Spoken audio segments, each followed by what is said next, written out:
It's not that. Well, it should come up with a date, doesn't it? It's today's date. It'll come up. Decisions. It should. Good evening, everyone. Welcome to Community Services. We'll start with the first item. Apologies for absence. We've got Councillor Trevor Adams and Mark Davis. Second item. Do you want? Oh, yes. If you can read out a quick speech from Councillor Jones. Unless Councillor Jones wants to read wishes to read her own words online. They don't seem to be communicating. Can you hear us? We tried waving and they didn't wave back another. Can everybody hear us? Oh, It's weird. Peter is, but Can Liz hear us? can you hear us, Peter? Anybody here? Oh, people hear us. Oh, Oh, Annette can. I muted somehow. Liz is sending us a chat message. Can hear Can hear, it. but can't come on mute. Oh, yeah. Oh, you have to unmute. She shouldn't have gone in as a Can you member do of the that, Georgia? Can you unmute people? Can't see. Click over. No, it won't let me. I've turned off mute, so I hope I can be heard. Can Mm. you hear Councillor? Yeah. Okay, thank you. Is it just Councillor Jones who's unable to speak? Yeah, I'm not able to take it off either. Councillor Jones, we think it's your end because everybody else is working. Hi, can you hear me? Then I will test my one. Yeah. Yeah. Yeah. Would it work leaving and coming back in? Might be worth Mm. Councillor Jones popping out and in again.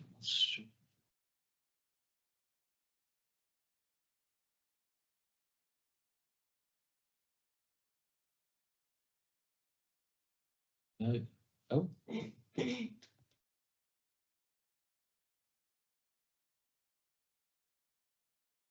Technology's working for almost everyone. Do know those things. What's your comment about the hybrid?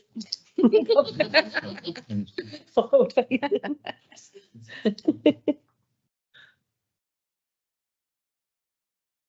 I've only had a feature where we could stop councillors from speaking. Well, you couldn't let you like. You might have asked, I'll stand the course for that one. It is, but you can't shut us from speaking.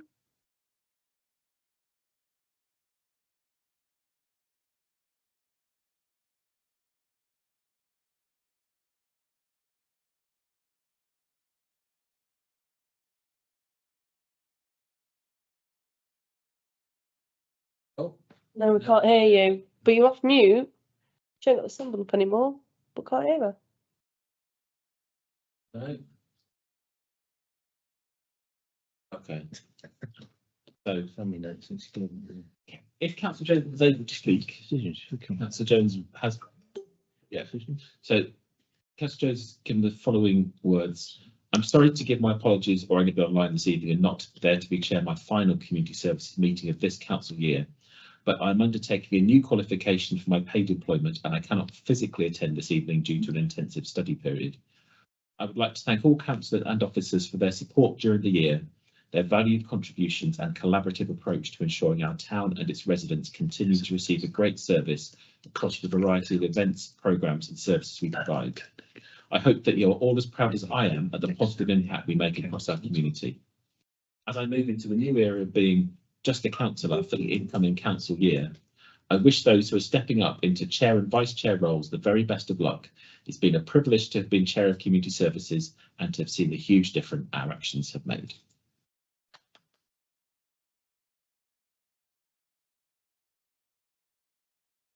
Thank you for reading that, Paul. Does anyone have any declarations of interest?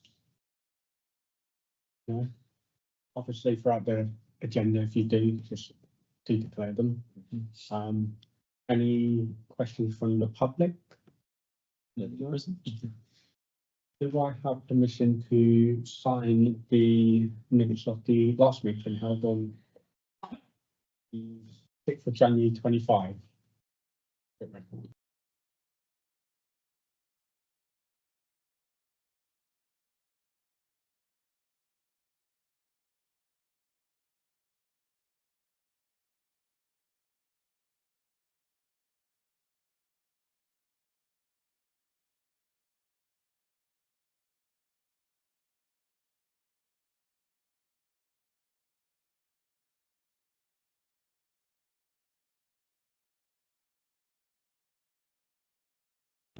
Now we're on to town centre services, which will be presented by Annette. Good evening, thank you. Hope you can all hear. So I just had a few little updates. I will start with 1.2, which is the market bookings. So when I did the report, we had 22 for the 29th of March, but I'm really pleased to say we've got 30 and we've still got a few weeks to go. So I really hope to see a good 35 stalls at our first market return. On the 12th of April, we still have about 17 booked in for that. 19th of April, which is the Easter weekend, we have about 20 booked in. May is still very slow, but I think as the markets take place and we start doing some more posts and videos, then the bookings will start to come in. So it's all looking positive for the beginning of Middlerow Market.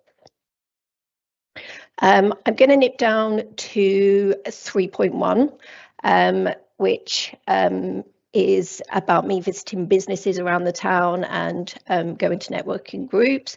I'm really pleased to say, and I'm so excited about this, that we've managed to get Howdens Insurance to join us for the Young Traders Market, and they are going to support 20 traders with a free stall on the 5th of July. So between me and Gina, we did a lot of work. I picked that one up in Knebworth when I went to a networking group, and Howden responded really well, and we have managed to get a sponsor for them. So really pleased about that one.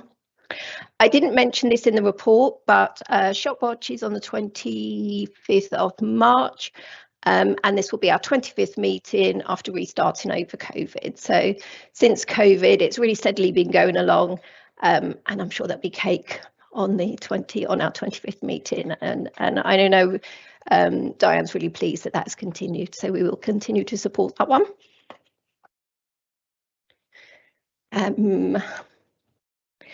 I'm going to just nip down to 3.8, which is the bunting on the square that's been ordered. It's the same as the high street.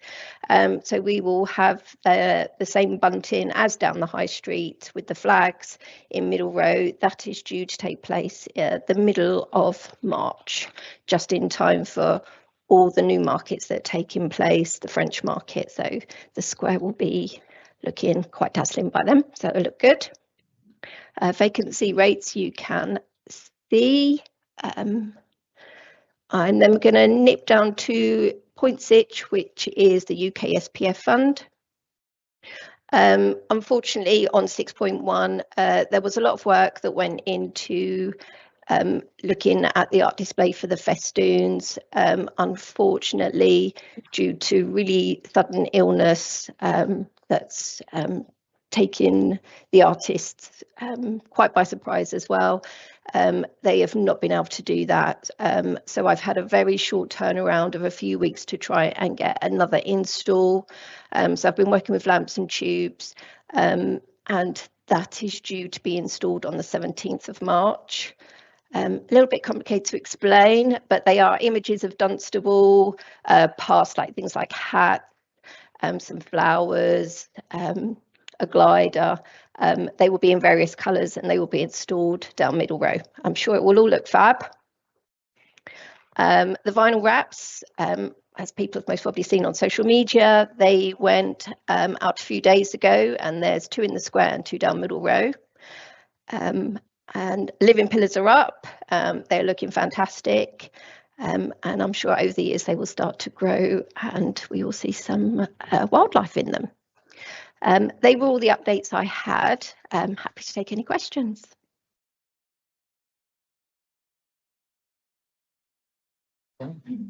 I have a question. I've seen in some of the community services updates about officers visiting other markets and other places. I just wondered what sort of, if we nicked any good ideas, that sort of thing. Well, we don't do things like that because I've been doing markets for 17 years. Nobody's got better ideas than we have. We haven't. That was big-headed, wasn't it? We haven't really gone to visit other markets. As in, I've gone to Hitchin to take some extra pictures of the vegan market ready for when we have it, because the pictures get out of date. So I've nipped there, known that they're in other places, just to update our pictures.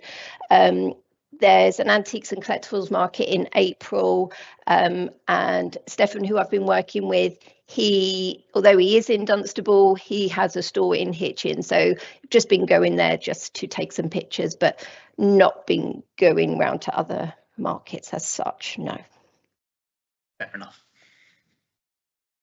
Louise? Thank you, Chair. Thank you for the report, Annette. And I just want to say about the wraps, I saw them. I think they look really good. They're really lovely, so much better than just a plain, what do you call them, sort of electrical boxes or something. They look really good. The question I have is, I saw that the is it NMTF, the Young Traders organisation? National Market Trader Federation, yeah. That's the one. They advertised at the weekend about Dunstable's Young Traders Markets, and I just wondered when they start for the Young Traders and how many roughly, if we've got any interest so far. Yep, so I started on that at the beginning of 2025 when they relaunch as well. So what they do is anybody that's already a young trader from last year is automatically staying on there unless they've turned 31. So they send out an email to all our young traders because they would have registered with National Market Trader Federation anyway. So they're all aware of that. Plus we also emailed them in January letting them know that we were taking place again. They emailed me recently to say, did we have any promo? Because they'd like to promote us, and it also encourages anybody, any other young trader, and there's a big database of them. If they want to come to us, they can. So that's why they push that one out. We will start Talk of the Town in the next edition. There'll be a big bit in there for our young traders, which is on July the 5th. And I think we already have 6 traders booked in. Some of them are brand new because that's from the database of National Trader the Federation that have already put that out. So they've already come to us. And this year I've been able to take, with advice, I've been able to take a couple of under 16-year-olds. There's a few extra conditions that they have to do to do that, but we've got 2 that are able to come, and they're all also able to take part in their own little competition, and 4 of them go forward to the final. So hopefully we've got 2, so some of them might go as well, so we might have a double whammy going on, hopefully. Does that answer your question? Yeah, no, that's really good, thank you, because the last one was really exciting. So yeah, it'd be great to see that happen again this year. Thank you so much. Sky's still going to go for it again, so hopefully she'll do it again. Anyone else have any questions? Well, thank you for that brilliant report. I've got my hand up. Oh, sorry. Sorry, Peter. I've got my hand up. Yeah, Peter. Thank you. I'm looking at the vacancy rates, and I'm pleased generally to see that we're holding up reasonably well. I'm particularly looking at or trying to find exactly the figures for Ashton Square and Middle Row, which are somewhat hidden within the generality of the High Street.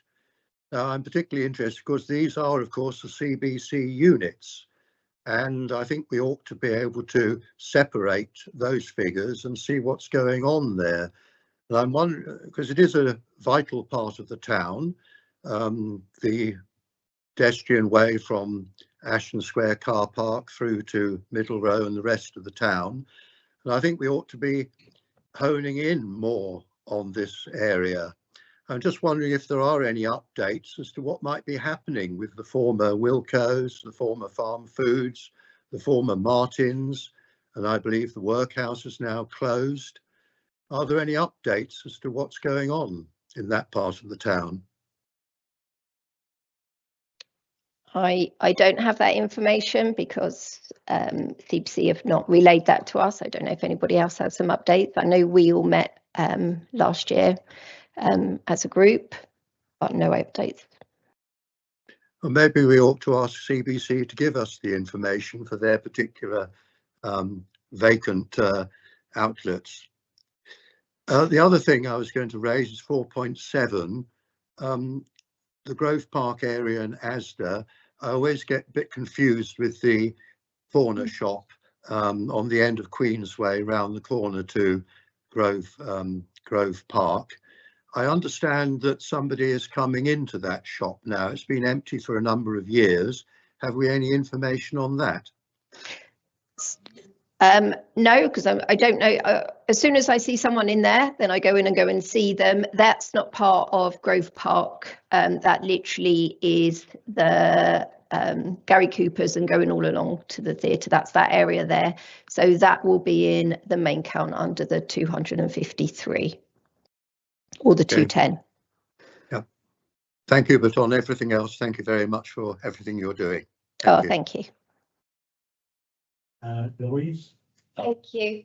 Yeah, just to come back in on Peter's comments about Ashton Square, we did have a meeting last year with the councillor, the portfolio holder for assets, Councillor Stephen Watkins, and the head of assets, Gavin Coombs, and his assistants. There are quite a few of us there.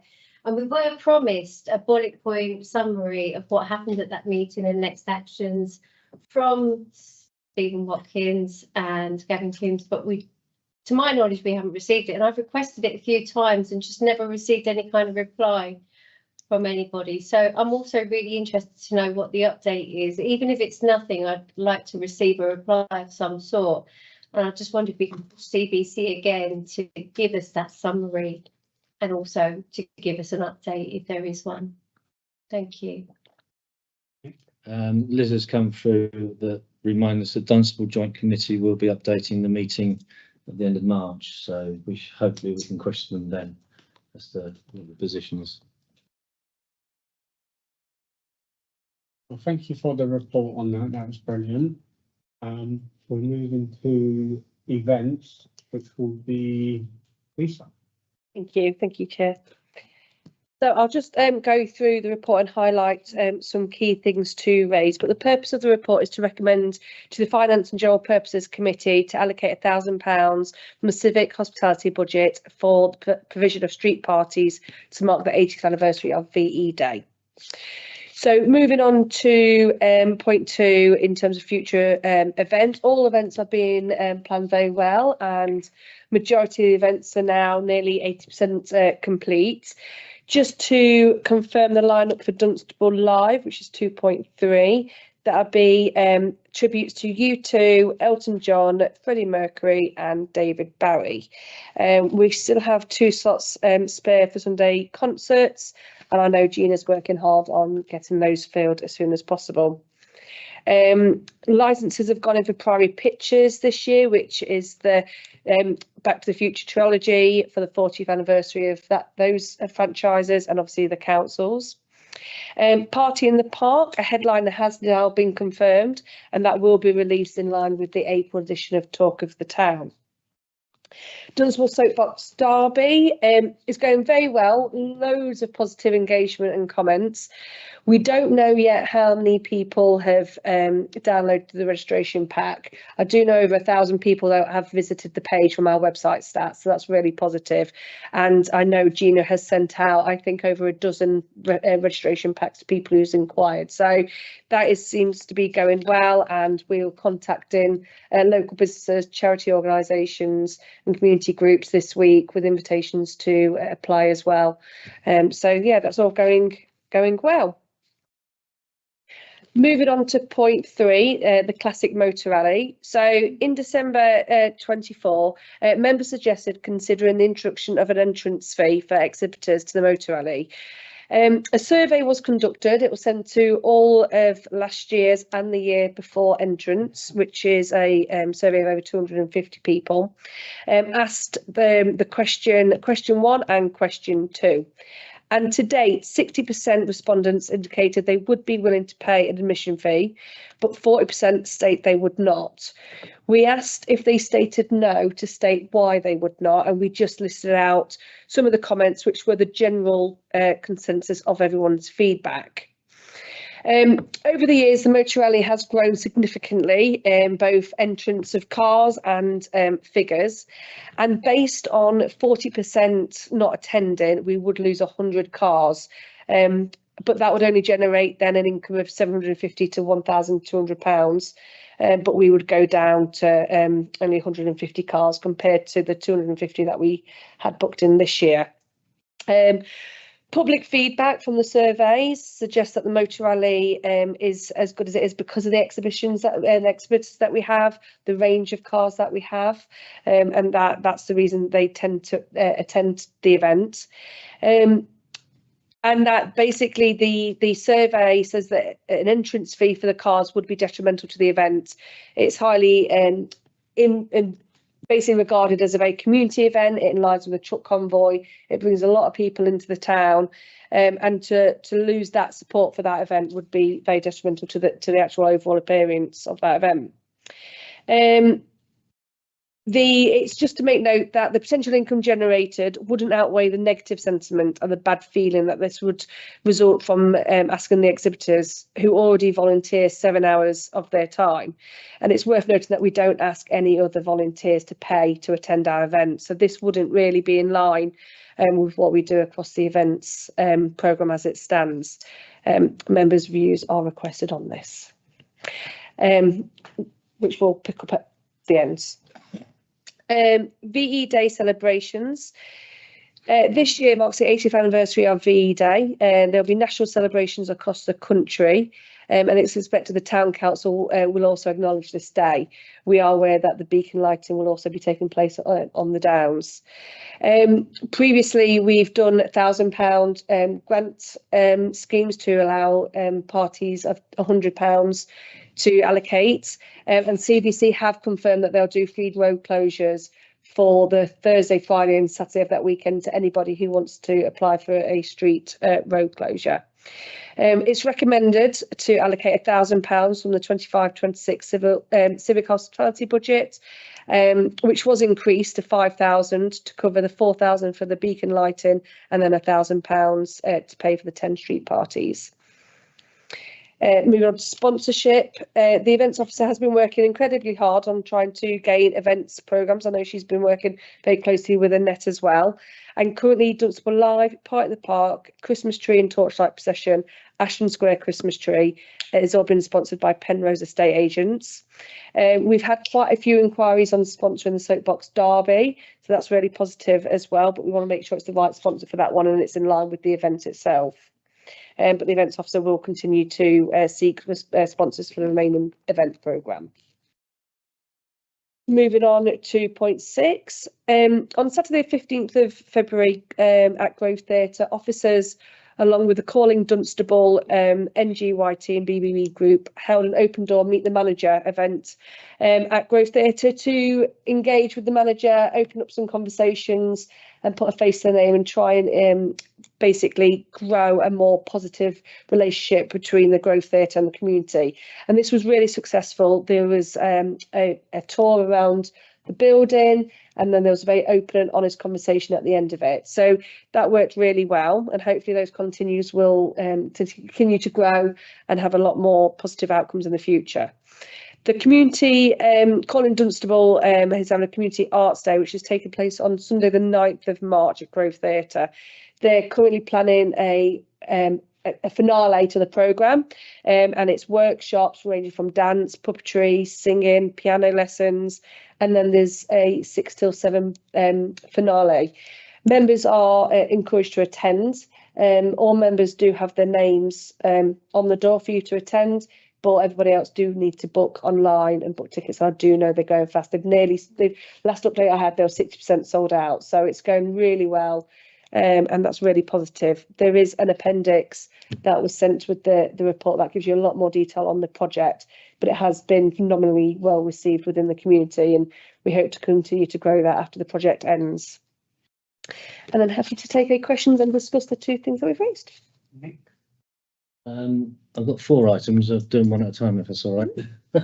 On the Soapbox Derby then, have we got any definite sponsors yet? Or is it all in negotiation at the moment? Oh, negotiations at the moment, yeah, we're just working out all the details. On the car show, the Lisa also suggested 2 reasons. One, that there's a voluntary donation by people attending because it doesn't carry VAT either, and obviously that would then please both parties to the questionnaire that those who don't want to pay don't have to.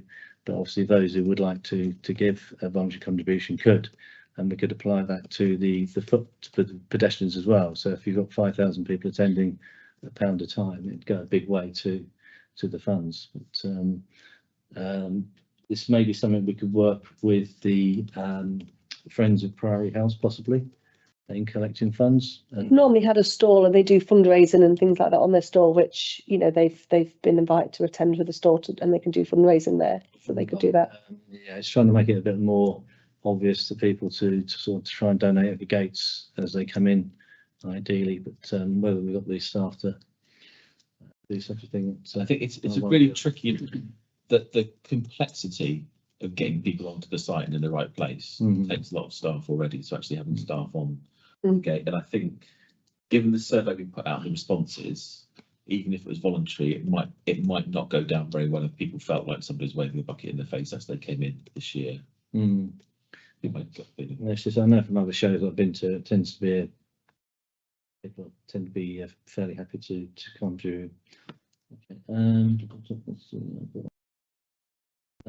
The next one was the sponsorship front. Obviously, you mentioned Annette's asking businesses as she goes round for possible sponsorship. Is that the impression I get? Annette, sorry, Gina. Sorry, well, Annette, when she's going around the tap shops in the town, she's also asking for sponsorship possibilities at the same time. Okay. Finally, Community Arts Day. Obviously, names on the door. Is that 1 or 2 tickets if we take the partner? Just one, so I'd have to book a one from one. Yep.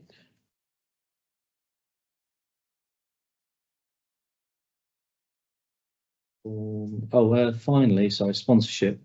Penrose estate agents are they covering the full cost of the events, or are they just making a contribution to it? No, they're just making a contribution. How much that is, or is it private? I think, we wouldn't say that in the public. yeah. Okay, if you want information outside the meeting, we'll share. If you let me know what that was then. Right, that's it, thank you. Hello, lots of great work in there. Well done, team. Firstly, I'm happy to support the civic funding, civic hospitality funding towards the street parties. I think that's prudent and positive. And actually, I agree with Nick's suggestion in terms of some kind of voluntary contribution system.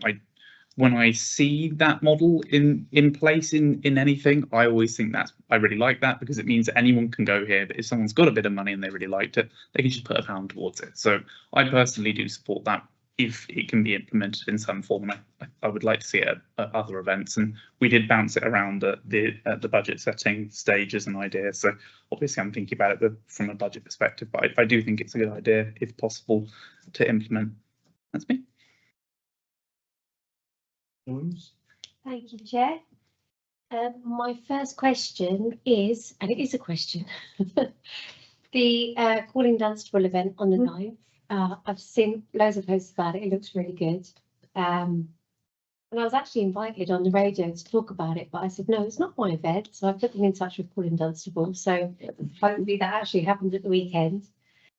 It's really good that they've put tickets on the door for us councillors. Do they require us to confirm if we're going to attend? Because I imagine if we are not going to accept those tickets, they might want to sell them. Yeah, what they've done is they've just held back tickets off the numbers that they've allocated. So if you definitely know you're not attending, then yes, I can pass that on, and then they can release those tickets to the public. And if we are, who should we let know? Self, you can let me know. Yeah. Awesome. And my other point was on the bit that we talked about with I know you want our views and you'll probably ask us to give them, but I think I don't agree with us asking for donations or having buckets. A lot of people don't carry cash anyway, and I don't really like that idea. I think the fact that we have funded it from the spend that we've allocated to events, I think that's appropriate. Yeah, I don't really think we should ask people to pay again, personally. That's my own view. And I think it'd be really difficult to manage an entrance fee and to have the staff. You know, it's not like you've got one entrance to this event in Private Gardens. So I think it'd be kind of productive to pay staff to do that. don't think we'd make any money. That's my little bit, and thank you very much for the report. Thank you. It's really good. Just a quickie, really. Are the council going to have a soapbox for the derby? It's been suggested. I would love I to. think that's Yes. a great idea. Is that either the staff or the councillors, if we could get together and participate. I don't know if that, You can drive it. I'll drive it. As long as you've had I think me. it's just to have conversations that I've been having. I mean, I know I've had conversations with Jill about Grove Corner and the users of Grove Corner having a soapbox, and so I think there's definitely options. So yeah. I'd like to propose that we have a council team and a council team. We can race each other.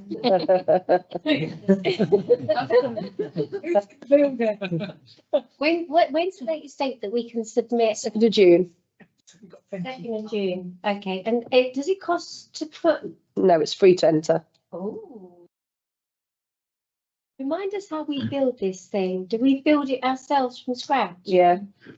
Okay. All right. Mechanic. I'll get you going. Councillors, we need a meeting. I don't know if my hand is showing. It's hiding in the corner, actually. Yeah. The screen's in. I was going to come in. First thing I was going to say, don't charge exhibitors at the vintage car rally. I think we'd lose too much goodwill there. I'm happy for the £1,000 for street parties and the 4,000 going towards the beacon lighting. What I was going to bring up is 6.1. I'm very pleased that there was a meeting with the performing arts community and Grove Theatre. I think there's so much more that can be done at the Grove Theatre. And on that particular topic, I've always wondered, and I think one or two others have wondered, whether the Grove Theatre couldn't offer a little bit more. When we had the Queensway Hall, we had quite a lot of events there, cat shows, tattoo shows, various festivals, toy shows and so on. I appreciate that the room upstairs is very much less than what was available at the Queensway Hall, but I'm wondering whether there's anything that we as a town council perhaps should be doing in respect of community use and trying to perhaps guide the theatre into thinking about things that we may have done in the past or things that we could do in the future to make a little bit more use of that area upstairs. I think just to that was definitely discussed at the meeting. There was lots of ideas. I think we got a lot better idea of the issues of doing that. What it means is that if he uses that room, they use that room upstairs, they can't then put on a show, and then they could then obviously lose 800 seats for a show, and it's trying to understand the impact it has on them and then the staffing. So he's definitely open to having conversations, and there's certain periods of the year, the summer months are a lot quieter, and that's when these sort of things then can take place. But I think there was a lot more insight into it's not just as simple as just putting on something upstairs as it might have been back in Queensway. It's not Queensway, it is a theatre, and they're under an increased amount of stress to raise income and break even. And I mean, he explained that just to open the doors it costs him £1,300 just to open the doors. So it was very insightful to learn that their struggles as well.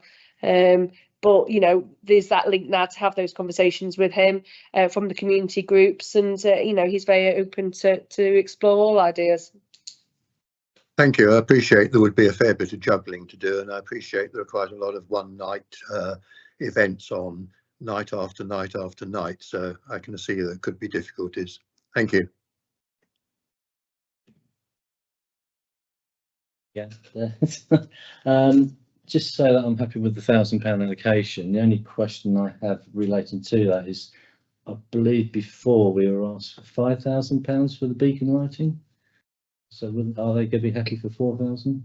It was 4,000. Four. It was 4,000 It was before. always 4,000 for one and 1,000 for the other.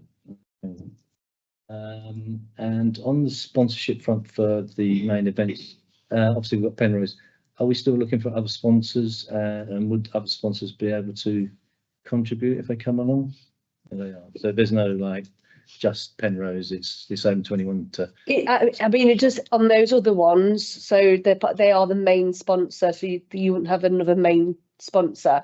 But it's just obviously I have not. It's Gina who's been dealing with the sort of the terms and conditions and the contract. So I can't really speak on what she's agreed with them. Certainly for Soapbox Derby, for example, we've got like a gold, silver, and bronze sponsorship packages where we can have banner space going down the track, starting at just £50. So there's lots more opportunity throughout the rest of the events that's still available.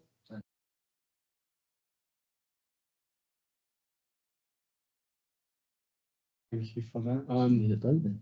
Yes, so obviously to recommend to Finance and General Purposes Committee to allocate the £1,000 from the 2025-26 to the hospitality budget for street parties to mark the 8th anniversary of V-Day.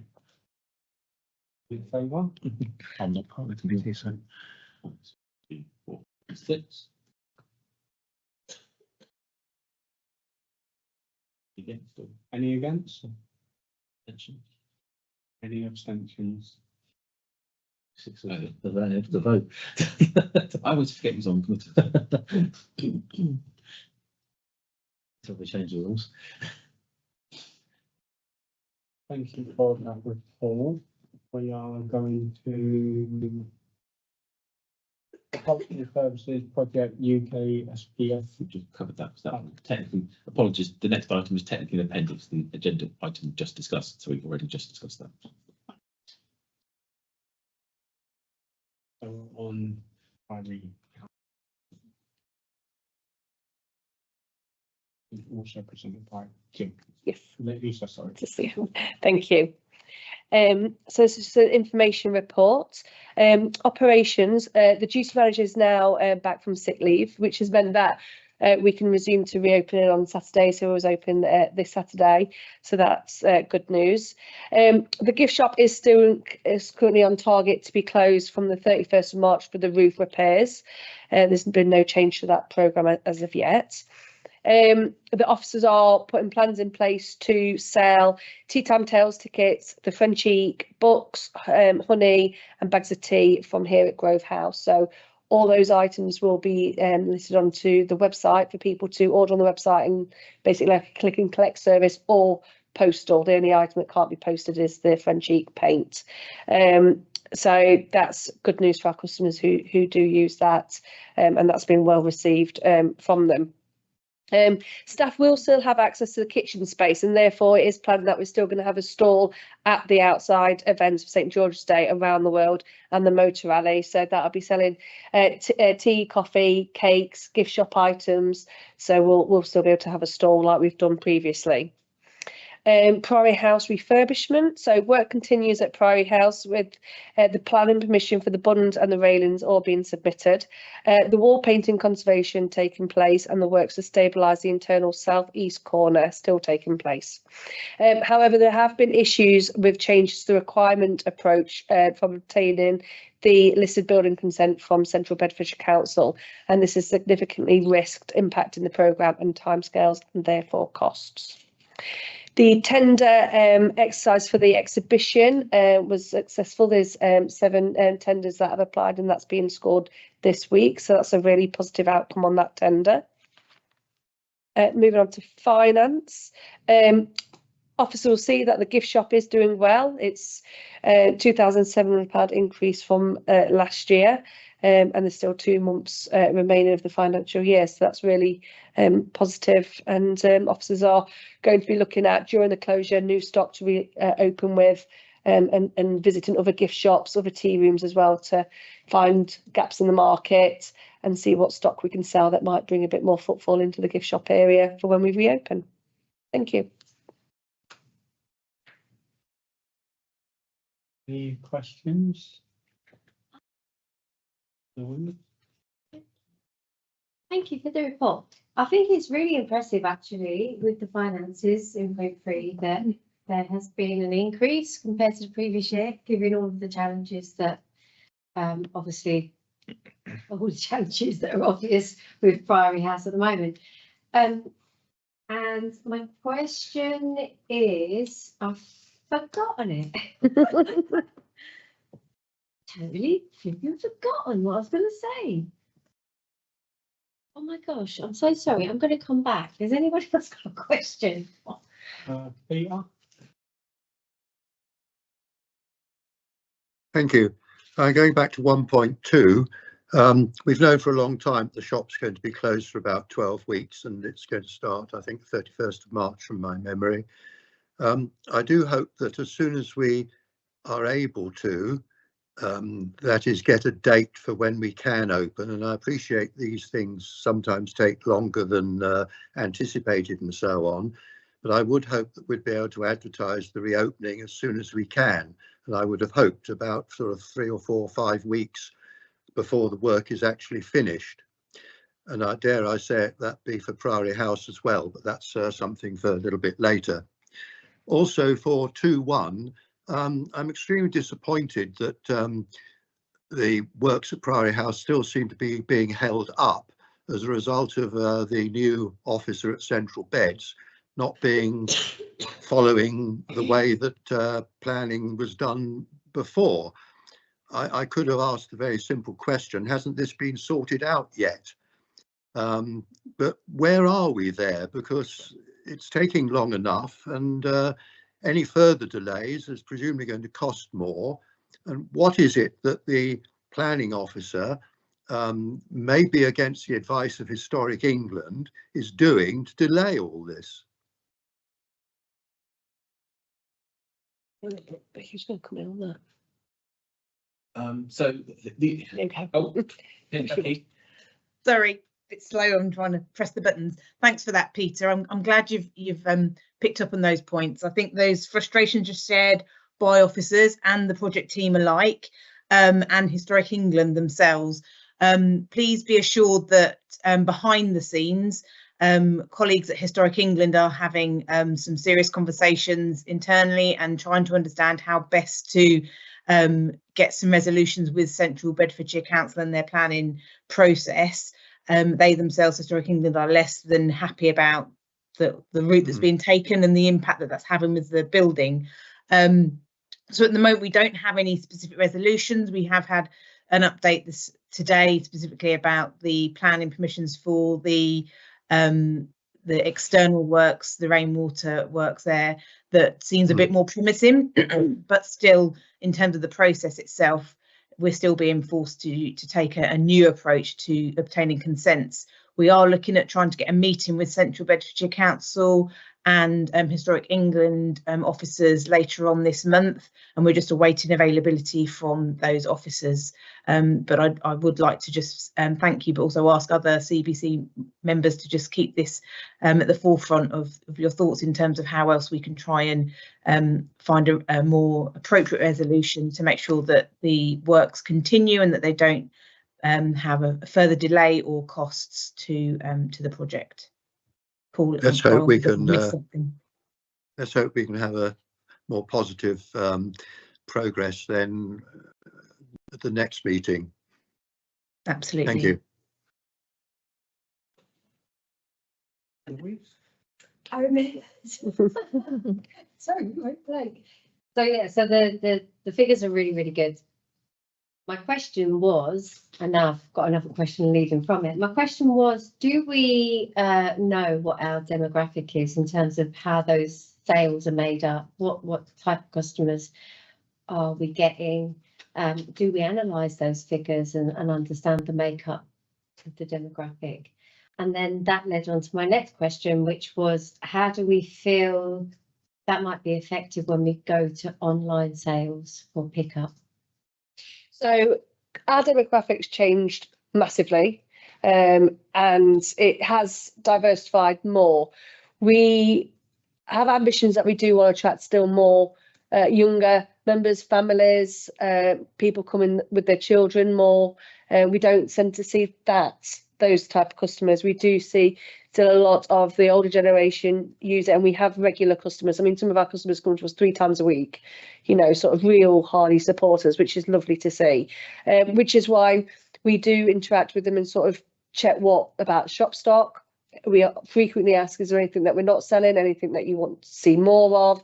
So we are trying to always target what customers we are getting, but also thinking, what are we not selling that's not attracting the customers we also do want? So we do a lot of work around that. Certainly the French Eat Paint brings in customers that aren't Priory House customers. I would say it's the only product line that we stock that bring in people that don't use us, but have started to. So we have noticed that they will now come in for a cup of tea, a cake, and grab their paint. So that we're working on that and helping with the online stuff. So we're doing it where they can ring up. So for certain, for example, Tea Time Tales, I would say 70% is telephone orders anyway with Tea Time Tales, so that shouldn't be affected.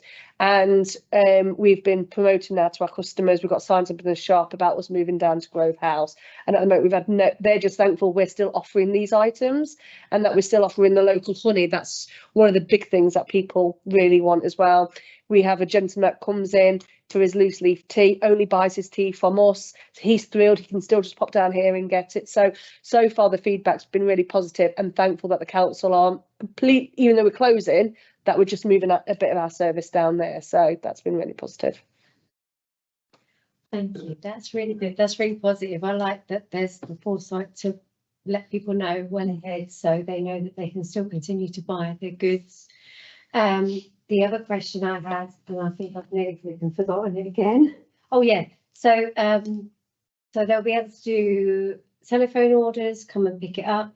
Is the intention that everything will still be stored at Priory House, or is everything going to be moved here? So those items that are listed are going to be brought down here.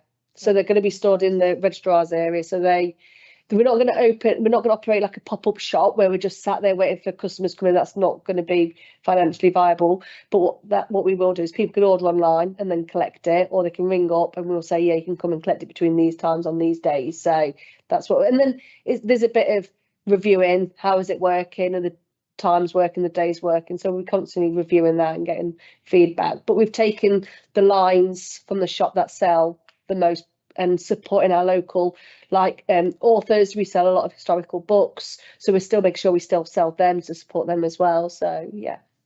Okay. And then I guess my last thing is if there are any social media posts going out about it that we can all share. If yes, please. Yeah. Perfect. Thank you. Thank you for that report, Lisa. Thank you. We're moving on to Grove Corner and community engagement, which is presented by Bill. Okay. So I'd like to just draw your attention to a few parts of this information report. So section 1, Grove Corner figures. Grove Corner received 315 visits from young people between the 11th of December 2024 and the 7th of February 2025. And Grove Corner was closed on Friday the 13th of December due to officers being at Twilight Market. You can see figures from the previous year below. And then Pokemon has received 163 visits from young people between the 17th of December 2024 and the 4th of February 2025. Youth engagement, section 2.1. The 16 to 18-year-old session at Grove Corner has become more popular as word of mouth has spread, and the current young people have begun to invite friends to come along. The young people who attend have begun to form some new friendships, and they've voiced that they're really appreciative of youth workers providing a safe space for them. 2.3. Officers continue to work with the Dunstable Centre to provide sessions for young people to attend. Initially, these are for free before a £2 charge per session will come into place in a few weeks.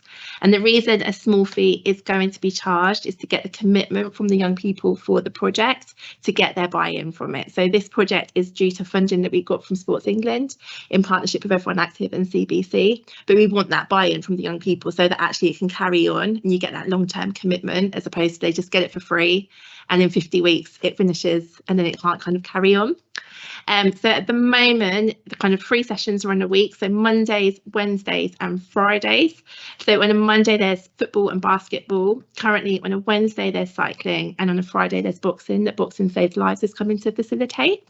Word of mouth is starting to kind of get out a bit more about that, and officers are finding that young people are starting to use that space in a more positive way. I know that there has been some antisocial behaviour before that's been reported from the Dunstable Centre, and officers are finding now that they're going in and it's, the youth workers here, and the young people are engaging quite well with that. There have been some teething problems with that project that we've kind of fed back with everyone active in CBC, and that's going to be a learning, I guess, for the first few weeks, but it's been a new project and an early project.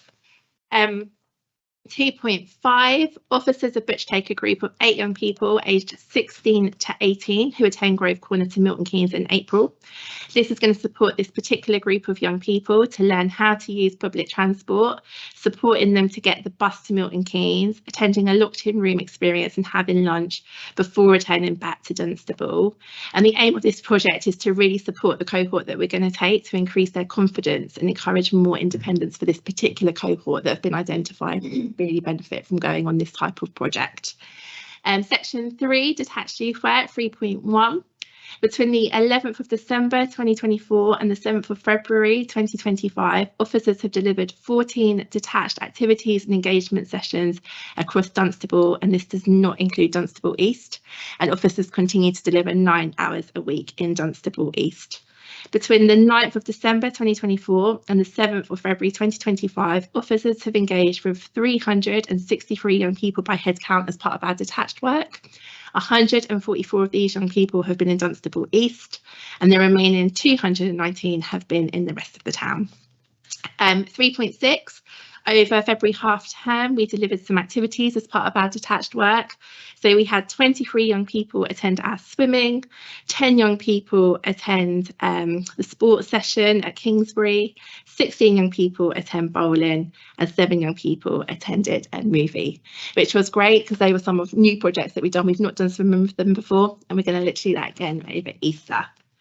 Section 5.1, officers are currently working with groups that hire Grove Corner to help them to become more carbon aware. So we're currently running a bit of a competition with groups that hire the space, and whoever wins that is going to get 1 week's free hire. And then we're looking to kind of encourage that with them just to help them to become a little bit more carbon aware. Officers are in the early stages of planning for the summer activities. There are going to be 5 activities throughout the summer, and these are going to be at various locations within the town, and more information will be provided once it's been finalised. We're going to have, again, a children's summer activity programme, so kind of for under 10s, and then we're going to have one for our detached, for our young people, kind of 11 to 18 up to 25 Zend. So there will be 2 different programmes that run.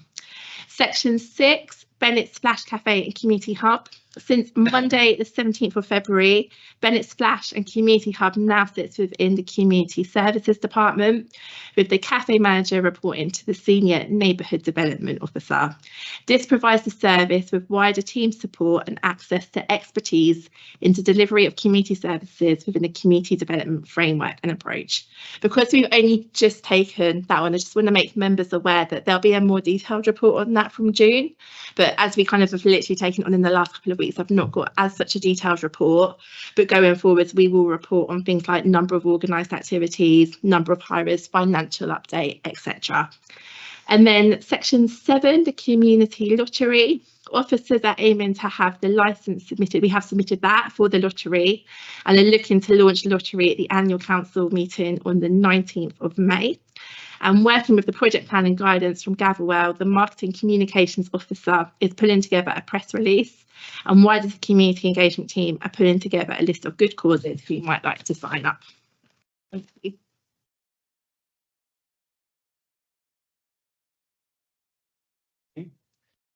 Thanks. Thank you for that. 5.2, the summer events. Is it going to be any sort of rotation of events at the outlying grounds, or is it going to be a repeat of last year's events? It will be similar. We're in the early stages of planning at the moment. We kind of very much gauge it on looking at what parks are kind of popular and green spaces are popular and where they're used. And so we look at footfall for that. So they're not just randomly kind of picked. No. We very much over the years have looked at footflow to work out where is the need and what activities fit best at what green spaces. Louise? Thank you. Thank you so much for the report. There's loads going on. My first question is, On item number 1, you mentioned figures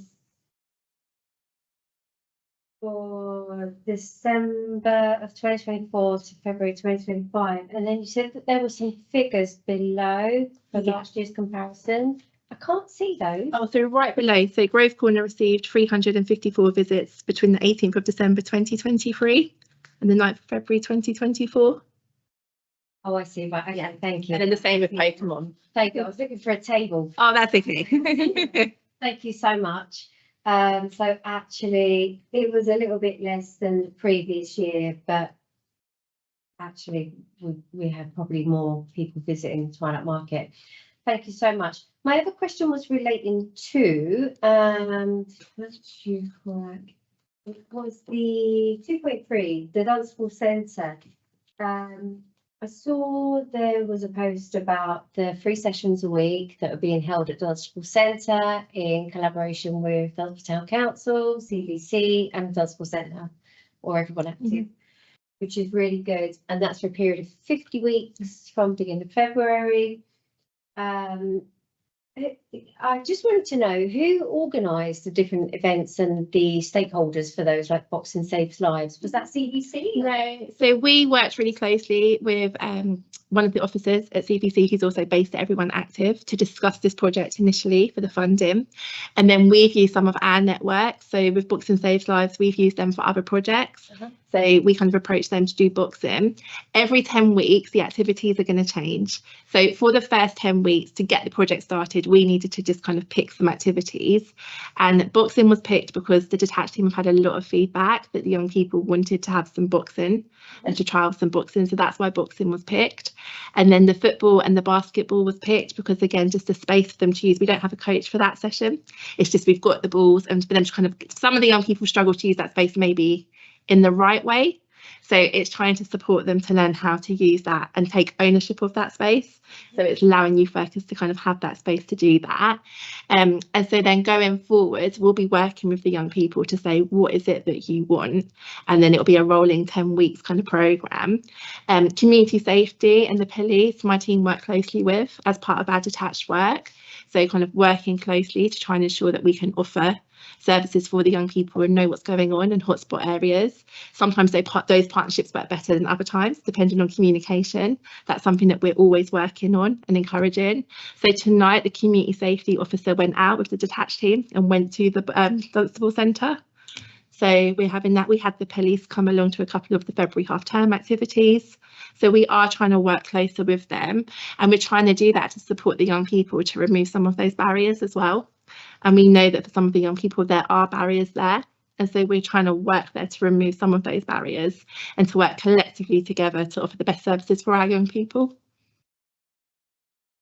Right, and no, that's brilliant. I think looking at what Boxing Saves Lives does, and they're raising awareness of like domestic violence, and so they raise lots of different issues, which I think is really good for young people to engage with.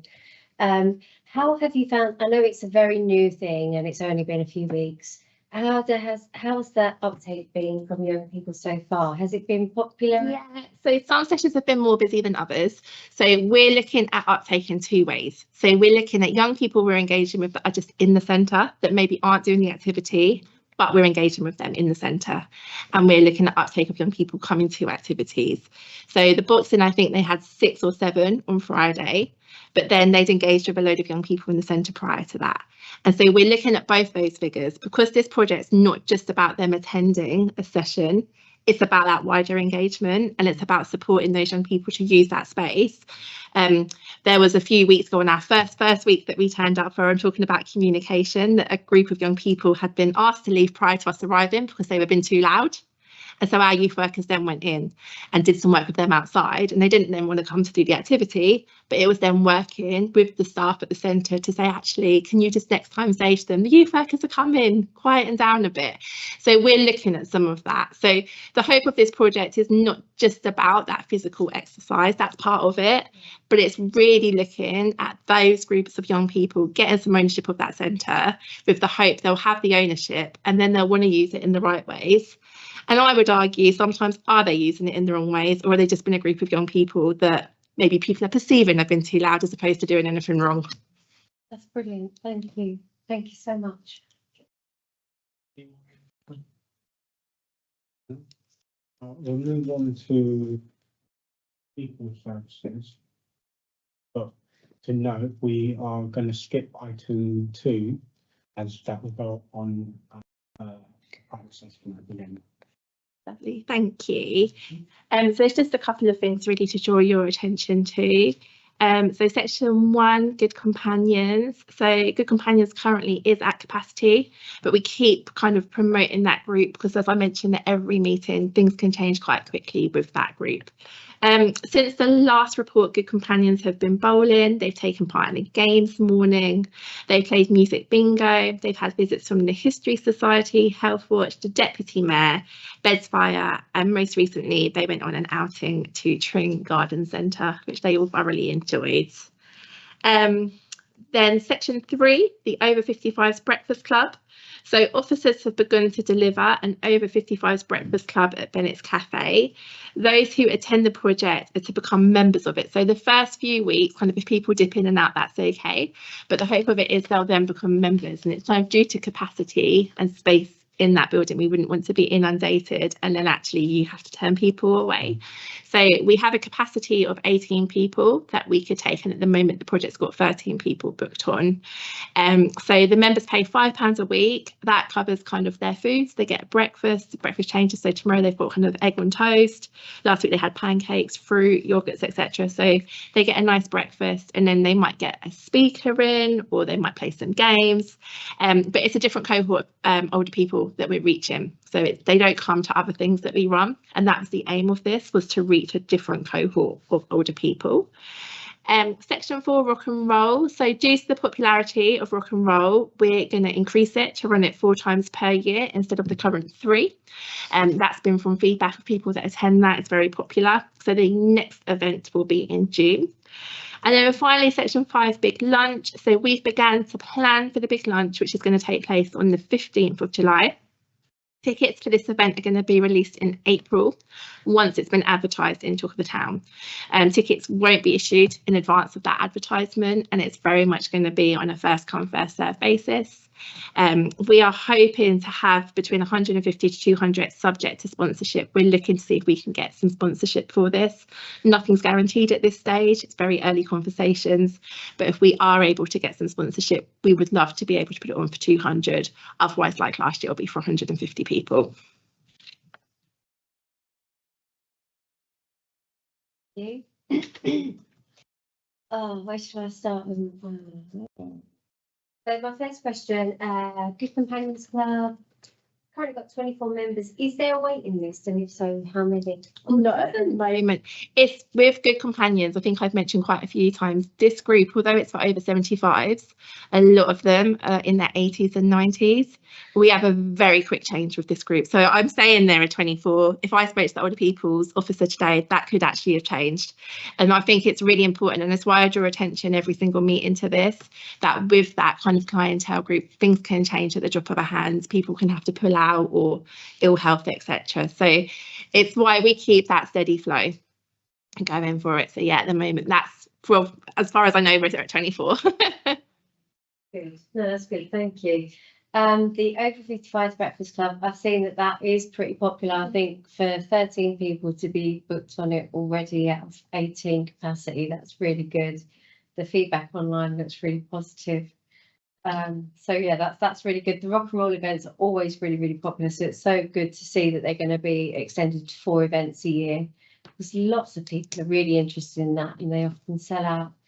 And the big lunch, can you remind me what is the minimum age to book a ticket? Yeah, so 65, and they must be a resident of Dunstable, and that's the question we will be double checking when they book, because it is so popular. We kind of always do check that people aren't kind of booking on behalf of friends that maybe don't live local. Right, so you only check where they live and not their age? We check their age as well. I loved it last year. I wasn't booked on it. Oh my god. No, it's such a good event. It'd be great if it could be extended to 200. Yeah. 150. think I It was might have to such put a good last year. Really, really good. Thank you so much for that. you. Well, thank you for that well-formed report. It was very good. Thank you.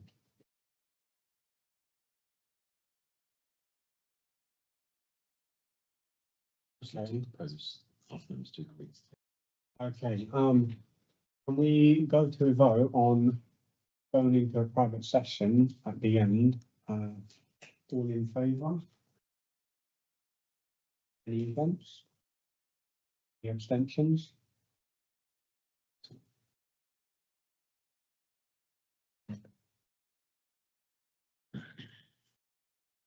Yes.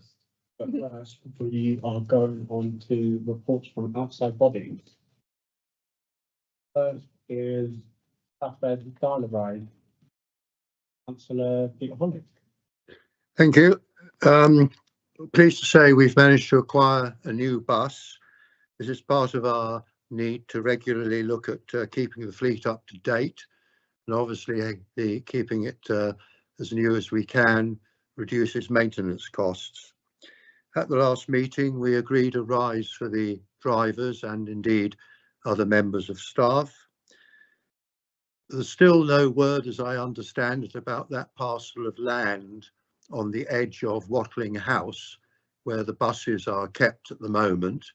Again, I don't know if anyone else has any information on that, but it is something that is not exactly troubling us at the moment, but we would like to know what CBC's position is on that. I know that colleagues on the Twin Hatters have been reasonably active in this, but wondering whether any of them do have any information on that small parcel of land. Thank you. I haven't got any information, but I can.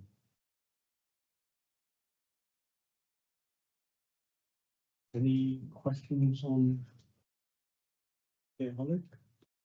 No? We will move to Dunstable Town Band by Robert. Nothing to report on Dunstable Town Band with miniature. No. Men in Sheds, Councillor Richards. Yeah, thank you, Chair. Yeah, just timely. Actually, went to see the miniatures put down to them today to have a catch up as well. So it's time I can give you an update. The activity at the sheds with the members goes well. Several members are now making items for the next market stall at the end of March, which they obviously quite heavily rely on, as well as the events to keep their funds going. They're also working on commissions for a lockable collection box at Priory Church and trophies for the Summer Ladies Golf Tournament at Dunstable Golf Club. So they've got those to work towards as well. Several new members have joined the shed over the recent weeks, including the First Lady member, which is very encouraging, and all are involved in their training process. Currently, the biggest headache for the men in sheds is the potential loss of their display space in the old Martin's Newsagents premises. The chairman at Men in Sheds met with a representative of CBC and several members of Dunstable Food Bank a couple of weeks back, who are looking to move into this space at the end of March when they have to leave their current premises, which is the old Argos unit. This space was ideal for the Men in Sheds as it is so close to the market. It's good, obviously, for footfall and for raising their awareness. As an additional issue, if they have to move from the old Martin's Newsagents premises, many of the items they have in storage may have to be disposed of as they have no space in the shed. So that's something that really needs to be considered, because that would be a shame. Since that meeting with CBC a few weeks ago, they have not heard anything further from CBC, although the chair did try to contact them about the unit formerly occupied by the Workhorse, as they believe it's currently unoccupied. But as I say, I don't know how that currently stands. Any offer of storage space from DTC would be very welcome. With this in mind, could I please request for the Chief Executive, supported by any of the CBC councillors, to please follow this up with the appropriate people at CBC to ensure an outlet is provided for them and to raise awareness of their needs. Finally, I was made aware, and I wasn't aware of this at all, that the Menning Sheds is now a selectable option under the Co-op Community Scheme, where members, loyalty club members, can elect a local charity to benefit from their shopping there. So we all know, so you've done it, people have actually got the app, but you get the email anyway if you're a member of the co-op, and it doesn't affect what you get back as your reward, but as part of their corporate social responsibility, they put a percentage of their profits to. So up to now, it's only been selectable for the whole of the nation, Menning Sheds, but you can now select Dunstable Menning Sheds, so it's more specific to your local community. So I'd encourage everyone, members, family and friends, if they're that way inclined, to be able to, obviously you're entitled to donate or put that towards any charitable things in Dunstable, but obviously Dunstable Menning Sheds to appreciate their efforts on that. And I've been told that once you've allocated that, it doesn't matter if you spend the money in a co-op in Leicester or in Scotland, the money would still go towards your nominated charity in Dunstable. So it's worthwhile pointing out, because I had no idea it was available for the drop down list. I thought it'd only be big, big corporate members of that. That's all I have on that update. Thank you. Any questions? I have a Louise? question. Thank you. Sorry, can I start? Well, I heard you mention Ashton Square, the old post office, and then the food bank. I missed what that was. Did you say the food bank might be moving into the? Well, building? that's what the current understanding is from the chairman. Now, I don't know if there's been any update or quite what from that, but that's his current understanding. And obviously that's where Menning Sheds have their little display things there, and it does, although it's not actually potentially a retail outlet, it does raise a lot of awareness, because a lot of people come to the market, they see things in there, they phone them up and say, can I have one of these? Or they say, pop down to the shed and we'll sell it to you, or whatever. And for commissioning items as well. But as far as he was aware, may be wrong, obviously the food bank are moving out from Argos, and it was a potential that they've been requested to move out of, Menning Sheds to move out of the old newsagents, because they were moving in. But I thought that they was actually moving into the farm foods. That's what I'd heard last time. So I don't really know. They're not due to move into either of those buildings, but Okay. I just wondered where that came from. Did that come from CBC? That came from the chairman, Menning Sheds today, and he's just literally come off the phone to them this afternoon, because I think they're requesting him to move his stuff out of the CBCR. Or CBCR, or in partnership with them. But the bottom line is that Menning Sheds are desperate for some sort of space that they can use. If the old workhouse is available, or something like that they can actually have a part of a unit. I don't necessarily need the whole shop, but a part of a shop front space or community space. I know we have got our bit as well, haven't we, that right next to the British Heart Foundation, that we might be able to offer something in there, but it's a very tight space, and it's sort of kind of away from, they're really looking to try and be in the heart of town if they can for footfall. Yeah, that's right. I just want to clarify that they're definitely not, food bank are not discussing occupying that particular building. It's way too small. They're definitely not discussing that. So I don't know where that's come from, but. Okay, right. Well, all I can do is just give the update from what Nigel's, the chairman's, given me today.